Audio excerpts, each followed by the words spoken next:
Hello and welcome to this special news coverage of COVID-19. I am Mohammed Al-Zalak, a final year student in Mass Communication program. As all we know, COVID-19 has changed and reshaped everyone's life, including AURAKers.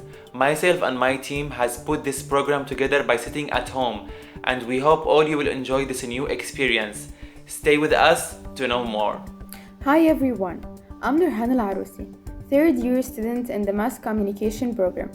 In this show, we are going to discuss how COVID-19 has affected UAE, affected our universities and education at large. So let's move on with our first story. My colleagues Mary Matalla and Renat Kitmoto brings you this feature story which sums up everything you need to know about the latest from the COVID-19 crisis. Let's have a look.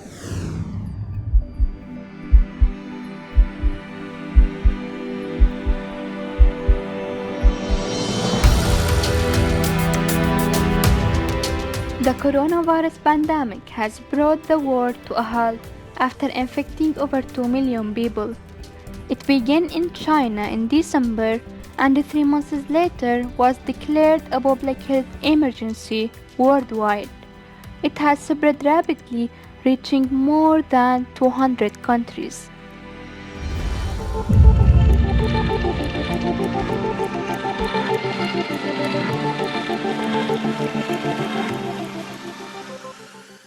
In the UAE, the government response has been to shut down all public areas, like shopping malls and beaches, as well as religious sites. Workers have been given the choice to work from home if possible, and the nightly sanitization program has been implemented all over the country in an effort to flatten the curve of infection.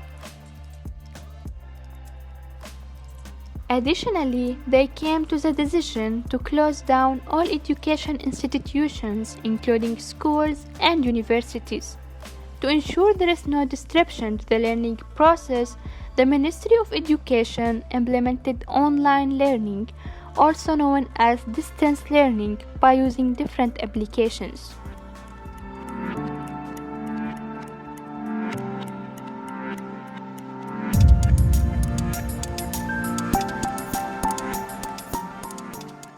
The American University of Khaimah, led by the provost, immediately followed the direction of the Ministry of Education by switching to distance learning.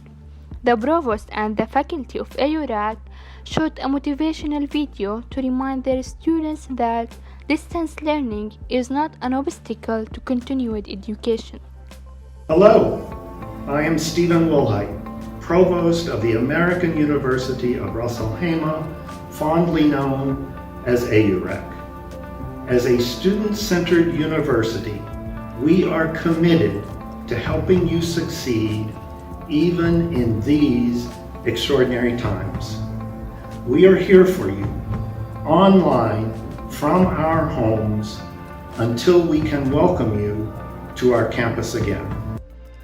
Microsoft Teams is being used for smooth interactions between students and faculty. The new system in use has shown potential in driving the education sector to a new direction and changing the norms of education. Hopefully, we will all get through this together and remember that this too shall pass. With Maryam Attallah, this is Renat Kitmoto reporting for AURAK. Now that we know a lot about how AURAK is dealing with the crisis, let's move on to a special interview with Dr. Brian, Director of Center for Learning and Teaching, taken by my colleague Basant Hanafi. Here is an excerpt.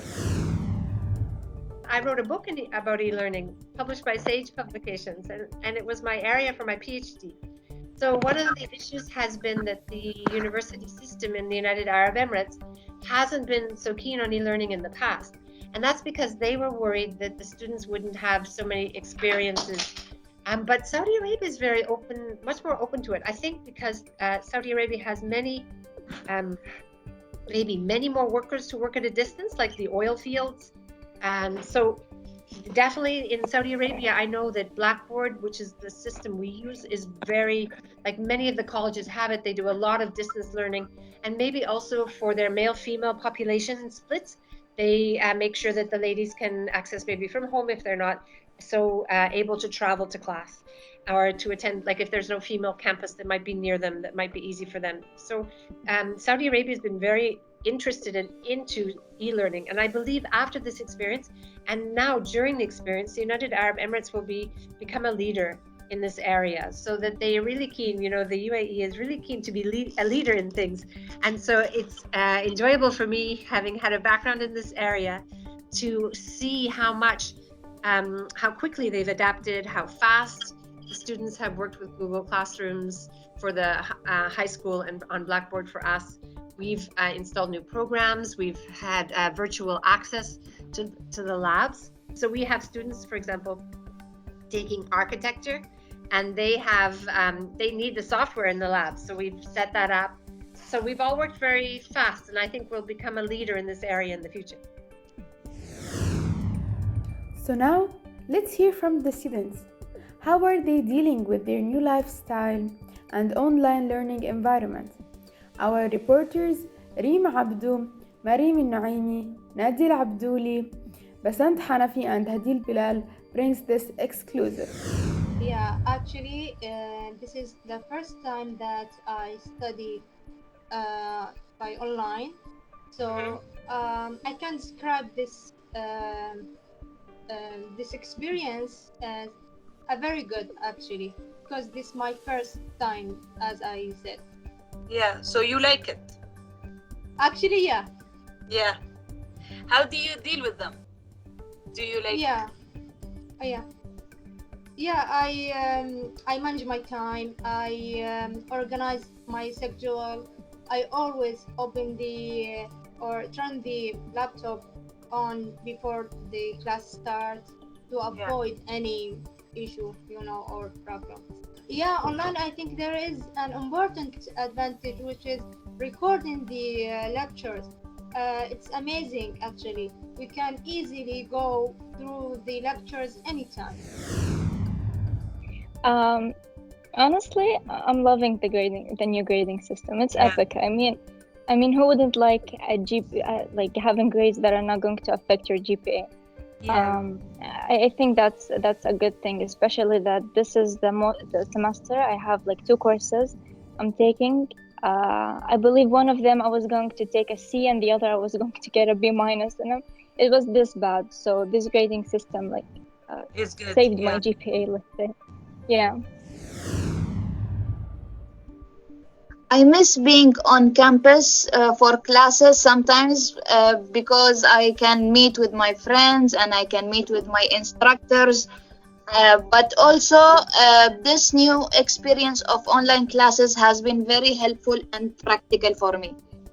The online classes did not cause any problem for me on my focus or myself. In fact, because the classes were online and lectures were presented, my focus became more sharper as I need to listen and pay more attention to everything said during the class and from the instructor. Well, first of all, because I'm doing my graduation project currently, so this requires a lot of discussion with your professors and like your design development and stuff.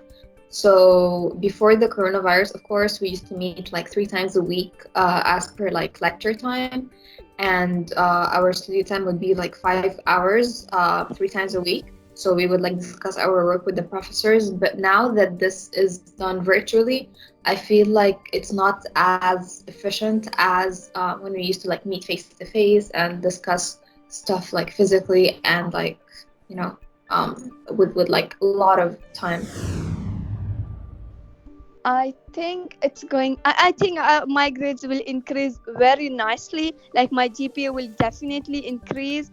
Also, all the teachers, they are happy from me because they think I have worked more better than I did in the campus, since I'm on home only and I don't have to go to the campus. So I'm focusing more on my assignments than going to the classes or attending, etc. So I'm really happy about my semester. Online classes, I think the best because I can record the class and see it again if I had any doubt. Online classes are better because students are able to understand the material sitting in home comfortably. Yeah, I always keep in touch with them, with my classmate, because some doctors put us in groups to do some assignment, and we practice and talk through Teams to do the assignment. We have a special story from our reporter Huda Ubaid. Let's find out what it is. 1, 2, 7, 45, 199, 532. The echo of the numbers sounds different to me, strange and suspicious, coupled with pain and death, as if they were created together.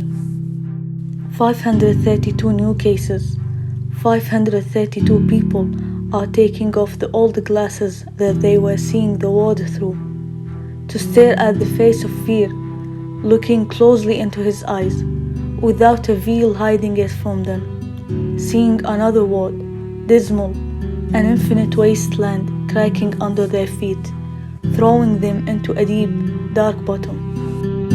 The bright sunlight of the first day of Ramadan demolished my ominous thoughts, whilst making its way through the window, penetrating the clouds, passing the wind, sparing the objects to create complete shades, and then turning itself into a crystal mirror, reflecting their charm.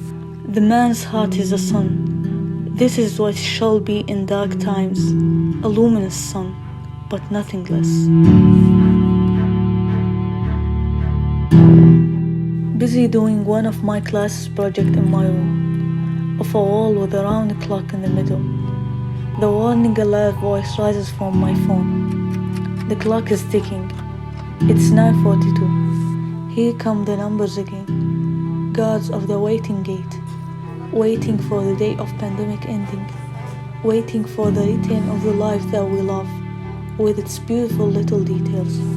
They are not the waiting gatekeepers only, but also the gate of repose. After 10, the calmness spreads. Calmness, the land of dreams, prayers and hopes. Calmness, and nothing but it.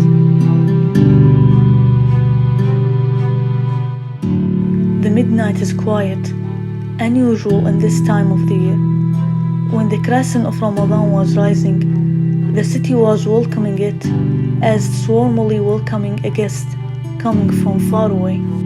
But now, the city is listening to him, time's eternal witness, the moon, telling the story of a human planet, a planet full of closed doors and open windows, eyes looking above, searching for answers, stopping the chaos of endless possibilities. Reassurance comes in divine words. Verily, with every difficulty, there is relief. This planet is special. It always resists in the toughest moments. Resists, fights, till it wins. Today, no despair shall it be. Only win, nothing but win. I thank you all for being with us today. This is Nurhan Al-Arousi reporting from AURAK. Over to you, Muhammad. I want by the end thanking our special talented show directors, Sabir Haque and Yaqut Al-Safadi, and a special mention for Dr. Sabir Haque for your guidance and every single member who put their effort to make this marvelous show together. I am Mohammed Al-Zalak signing off from AURAK. Please stay home and stay safe. We will prevail.